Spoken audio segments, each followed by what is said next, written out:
Hello, friends, and welcome to episode 564 of the Juicebox Podcast.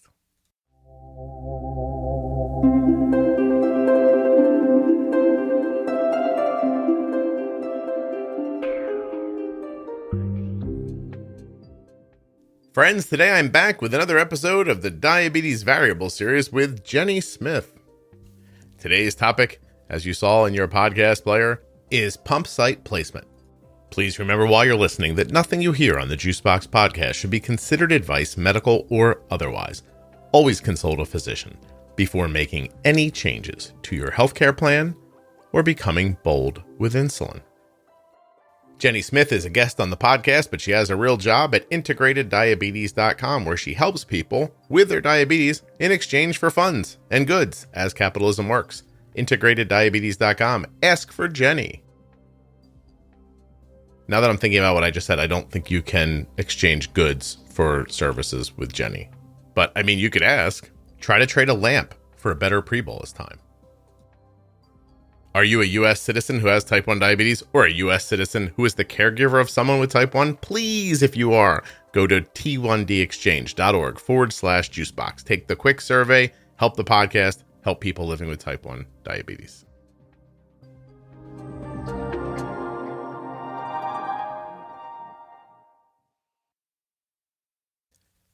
I want to put the ad right here because I don't like splitting up shorter episodes. But that's not what Contour Next One paid for. But I feel like they'd be okay with it if you guys promise just to listen to the ad. Okay. All right. You promise to listen, and I'll do this so that you get an uninterrupted episode with Jenny and I. Now, it's a clunky start, but watch how I finish. The Contour Next One blood glucose meter is top shelf. Do you understand? It is super duper accurate, incredibly easy to use, and easy to hold and transport. This means it fits in your pocket. It fits in your purse. Anywhere you need to keep your gear, the Contour Next One slides right in and doesn't get in the way. It also has an incredibly bright light for, when you're sleeping and it's dark. Boom, it lights up like a thing from a movie that we can't say because I think it's copyright infringement. And it allows the room to glow. It's as if heavenly light has shone down upon your finger. You strike it with a lance. Click, click. Blood comes out. You take the Contour Next One meter. Put in the strip. Touch the strip to the blood. Oh, is it not enough blood? No big deal. The strip has a second chance feature. Just get a little more blood. Squeeze, squeeze, squeeze. And go back and hit it again. You have not ruined the test strip by doing that, or ruined the accuracy of the test. Second chance test strips from the Contour Next One blood glucose meter. I mean, what will they think of next? Also, the screen is incredibly easy to read. And if you would like to pair your meter to a rockin'... Who is sending me goddamn text messages in the middle of the... What? Hold on. All right, I'm back. Sorry about that. If you want to pair the meter to an app, Contour Next One has a really terrific app too. So you can use it with or without the app. Last thing I want to say is that, I want to say two last things. So last thing, let's call it 1A, I want to say is that I'm always afraid that when I talk about second chance test strips, that you'll think, oh, this thing must need so much blood, but it doesn't. It needs a very little bit. It's not a big blood drop that you need. I'm just saying that if for some reason you don't get quite enough, you can go back and get more. Okay, last part. Go to contournext.com/juicebox. There's, sincerely, I'm not just trying to drive you to a link. Well, I am. I really want you to go to the link, but that's not the point. There's a lot of information at the link. So if you really want to understand all this, contournext.com/juicebox. And I'm just going to finish with this. There are a lot of you walking around with subpar meters. It's not necessary. You're already paying the money. You're paying the money for the meter. You're paying the money for the strips. You might as well get a good one. contournext.com/juicebox. Get yourself a blood glucose meter that equals your effort. You're trying, right? You need good information back from your gear. Can we do pump site placement? Sure. All right. So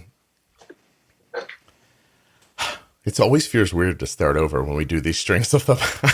Because when I listen back to them and edit it, I hear myself go, "Hey Jenny, today can we talk about pump site placement?" And but we've really been talking for like 45 minutes already. We've been talking forever. We've done like a bunch of these, it feels silly. But anyway, hey Jenny, can we talk about pump site placement today? Absolutely. Excellent. Yes. I'll probably just leave all that in so people know why I'm laughing. So it doesn't matter, right, if it's injected or pumps. There are just going to be places on a person's body that I don't know what to say. Does it absorb the insulin better? Does it use the insulin more efficiently? Like, how do we think about it? I think they're both kind of the right way to say it, because honestly, underneath the skin, I mean, the goal is to have insulin absorb, right? And to get used in an efficient, like, pattern of in, gets used, goes out, is finished working.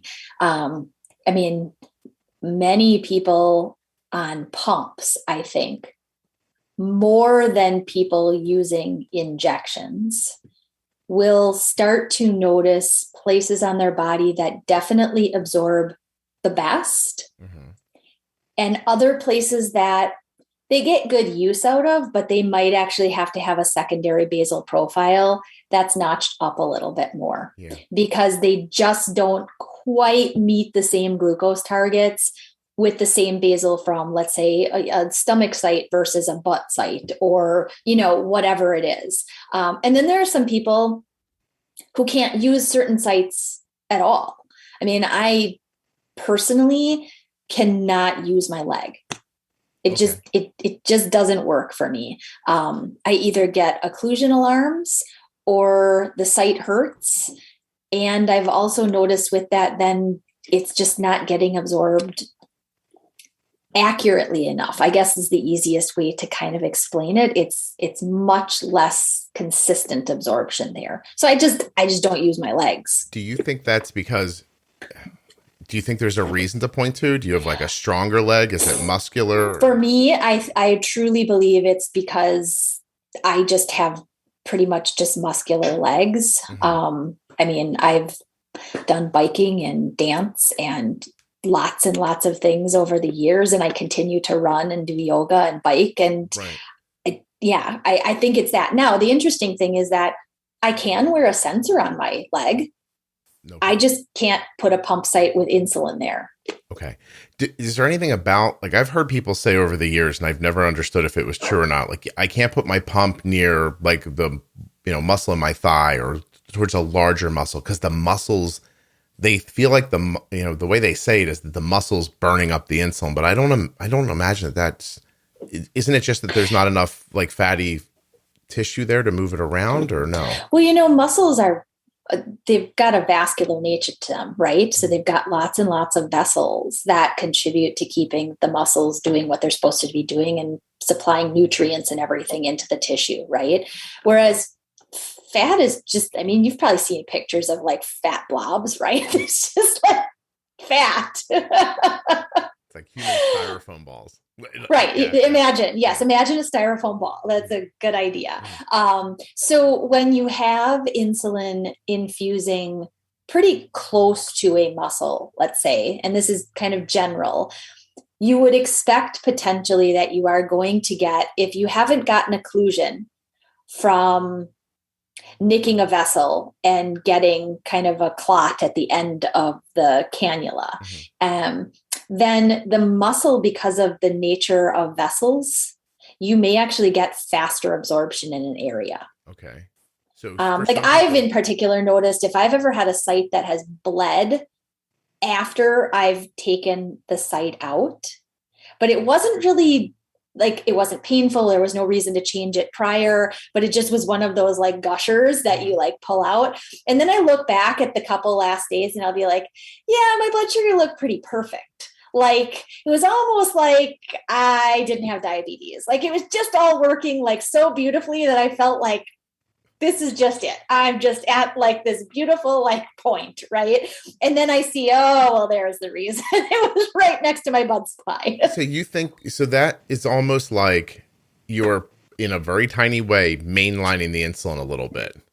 That's what I How it guess, feels to yes. you. But it's actually just closer to the absorption line, because when we put a pump site or even inject insulin, you're supposed to be sub-Q, right? Underlying tissue, which is mostly it's like your thermal layer of protection for your body, right? That's where we're supposed to be absorbing insulin through. And thus the timeline of absorption for the trend in rapid insulin, regular insulin, long-term insulin, it's all based on how it's supposed to get absorbed and used through that time frame, through the tissue. And so I think it's important here to mention that when you buy a pump, any pump, it's going to give you some instructions and tell you, here are the places you can wear your pump. All that means is that those are the places that the company who made the pump had the time and money to test so that they could prove to the FDA that these places worked. I'm sure that Omnipod probably isn't thrilled if I'm saying this, but you can put your pump somewhere else. Yes, you could try other places. I've seen from Chris Freeman wear it on his chest, when he's in the middle of, in the Olympics. And I've said it before, the guy's like, I don't know what his real body fat is, but he doesn't appear to have any. And it's on his pec. I've seen ladies wear them on their breast. I've seen people wear them on their hips, their thighs, their calves. I watched somebody do it on their forearm once as like a test, there's no place. I don't think there's any place where it isn't reasonable for you to try based on what I've seen from the community and from people in general. But you are going to find places that work better. But then I think that leads us into talking about, you can't have too much of a favorite place because you'll ruin it. You have to rotate. Yes. It's very important to rotate. Have to look at your sites and see. For Arden, they get a little, like if she's using them too much, I can start seeing them a little vascular, maybe like a little red on top. Like that's the first sign from me. And then you can start rubbing you can rub your hand over top of it. If it gets bad, you can feel it, like it'll get lumpy or hard. Yes. Right. That kind of a thing. So yeah, you have to have places to go. And it is going to change then, like Jenny said, it could possibly change how much insulin you need. Arden just went off the side of her thigh to the top of her thigh. And I had to increase everything by about 20% for that, just from the side of her thigh to the top of her thigh. So, and I think too, for little kids, as long as we're talking about sites for a second, here's probably a good place to talk about when you start doing things with little kids or, sometimes adults, they build rules in their head. So that's where my pump goes. It can't go there because it goes there. I always wear it here. Kind of becomes a psychological thing at some points too, and then you'll see kids will fight against it. Like I can't put it on my arm. It goes on my leg. Right. Arden's 17 and I think she has it. I think she believes her CGM goes on her hips because that's where she likes it. It's where she likes it and it works fine and everything. And if I ever say to her, hey, why don't you try putting your pod on the back of your arm? It's a flat no. And it's only because, in my opinion, she remembers it being there in a softball game one day and we didn't think about it. And she threw, and then the pod yanked on her arm as she came across. Oh. She had a bad memory of it. And now even years later, she's not throwing a softball anymore. Years later, she has an aversion to putting it on her arm. So. Sure. So there's an associated kind of experience there. Yeah. And then it comes out as this is where it goes. And I will fight to the death to keep it here. And then you run into a problem where you don't have ways to rotate sites. Yes. And then you're going to run into a problem. And the way I've always put it to Arden is, look, you keep putting it there. And one day you're not going to be able to use that spot at all. And that's the thing that helps her move around. Now, I think the other good thing to talk about that is, I really have experience with the Omnipod, but sometimes it's just as simple as turning it 180 degrees. Like you really like it on your abdomen? Great. Have it point towards your belly button this time and have it point towards your side the next time. Yes. Those are two different sites still. Well, and I do the same thing, especially for backs of the arms, which for many little kids, because especially for tiny little kids who really don't have a lot of tissue or are very, very averse to having it on their abdomen for some reason, then that back of the arm, like you said, it's essentially just turning the pod with that viewing window facing up versus the next time turning it with the viewing window facing down. So you technically then even have 2 sites on the back of each little arm that you could potentially use, which makes 4 places between 2 arms. And at assumedly 3 days per site, it's a fair amount of days before you get back to site number 1 on the first arm. Do you think specifically on Omnipod, you use it vertically on limbs, right? Correct. Yeah. Perpendicular up and down with the viewing window, either facing the sky or facing the floor on limbs. Exactly. And then on like your torso region or your upper butt, you would use it in sort of a horizontal fashion. Is that because of just the nature of the shape of the pod? Yeah. That's from what I know, it's based on the comfort wear of the pod itself. Right. Yes. Do you know a second ago, because I didn't want to look stupid, I just checked that vertical meant up and down. Like I Googled it right before I said it. And then it made me feel so much better because the rest of the world doesn't know either. It's a very popularly Googled thing. Is horizontal left and right? Is vertical up and down? What is vertical? What does a vertical line look like? We all That's pretty funny, Scott. Paid closer attention in school, apparently. Is there anything about this that we didn't cover? I don't think so. I think in terms of site, you covered, all the places that are approved versus the ones that people are trying, not necessarily approved. So yes. But it's a variable because you are going to get it in your head that these are my settings, and then you're going to move the site somewhere else. And then you start, I love it. People immediately go, this pump doesn't work. That's always my favorite reaction to everything. Right. And I've got a number, as a secondary to that site to site, I've got a number of people, myself included, before using, the system that I actually use. I actually just had separate basal profiles that I would use from one site to the next. More specifically, all the body sites on me work pretty much the same except for my upper butt. Mm-hmm. My upper butt just seemed to need more insulin whenever I used it. So I had a profile that was specific to that. Yeah. So do you think that, and then I'll let you go, but do you think that the advent of G7 Dexcom, like when it changes form factor, I keep thinking people are going to start trying like a lot of different places because it's going to be easier to put in different places all the time? Probably. Yeah. I would expect. Yes. Yeah. As it is, a lot of people are wearing their CGMs on places that I would honestly like I've seen it on their forearms. I've seen it like places I would never think of popping it in, but if you're getting accurate results, I guess. I have to admit, there are times I see those pictures and this is exactly what I think. And I'm just going to have to bleep this out. I think, man, just get bored, huh? Yeah, I wonder if we can make it work here. I'm going to try. Well, I know. I don't even have it's all muscle there. I don't know where it would sit under my skin. I would hit something and it would be immediate pain or blood. I just think of those people as they're explorers. They're just like, I wonder what'll happen if I walk across Antarctica, Yeah, let's go find out. Right, exactly. Yeah. Go find out. Exactly. I'm not doing it, but whatever. Okay. Thank you very much. Yeah. First, I'm going to thank the Contour Next One blood glucose meter and remind you to go to contournext.com/juicebox. There are also links in the show notes of your podcast player and links at juiceboxpodcast.com. Thank you very much for visiting with the sponsors. I appreciate it. Thanks also to Jenny for being here. Thank you so much, Jenny. We love talking to you. At least I do. I think I'm speaking for everyone else. But in fairness, some people might hate your guts. I have no idea. Is it possible that anyone doesn't like Jenny? I don't think so. Thank you so much for listening. There are way more variables. Go check them out at juiceboxpodcast.com or right there in your podcast player. I really appreciate you listening and supporting the Juicebox Podcast. Tell a friend.